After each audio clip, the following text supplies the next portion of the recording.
gaarigaas waa nooca Soomaalidu u taqaano TM-ka aad ayuu u raran yahay waxa uu sida waxyaabaha qarxa marka gaarigaas mal waxa ku dhacaya aan yara daawano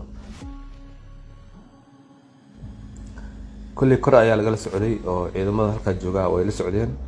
muuqaalkan waxa duubay kaamirooyinka garoonka ayaa duubay gaarigaas saad ayuu u raran yahay wuxuu rabaa marka inuu soo galo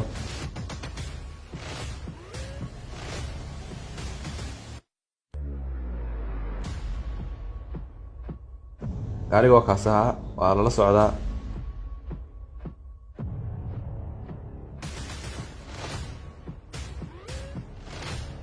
xabadaha lagu riday xabadihii kulli waa ku istaagi waayey marka dambe waxa uu ku dhacayaa god ayuu ku dhacayaa halkaas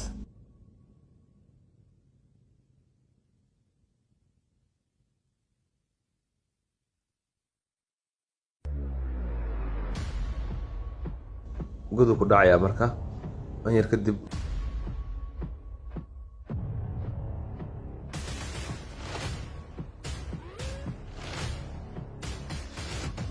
gaarigu aad buu u raran yahay kulli markaas meel buu ku dhacay marka god buu ku dhacay qaarka dambe kula dhacay xabadaha lagu riday dhowr xabaa lagu ridi doonaa marka waa qarxi doonaa gaarigaasi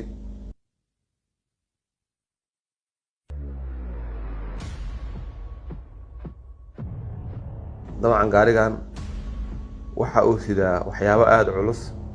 baabuurta sidaan oo kale qarax lagu soo xiranaa badanaa waxbaa lagu soo daraa shidaal iyo waxyaabo kale bira si markaa qaraxa uu saameyn u yeesho marka xabada ku socota gaariga godka ku jiraa marka wala aragno hadaba soo noqdo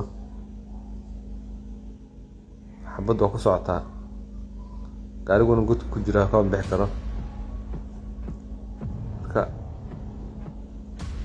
marka targetkii si kulli gaarigu ma gaarin oo halkaas ku dhacay wixii saarana waa saaran yihiin xabadna waa ku socotaa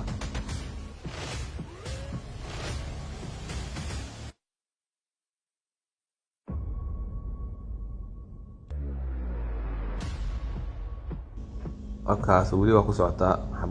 xabada ugu ridaya marka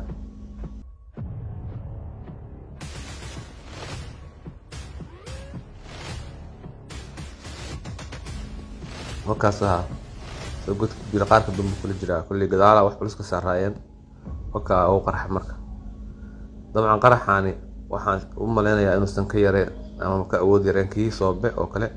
haddii uu meel magaalo ah oo ka dhici lahaana saameyn weyn ayuu geysan lahaa qaraxaani sida muuqata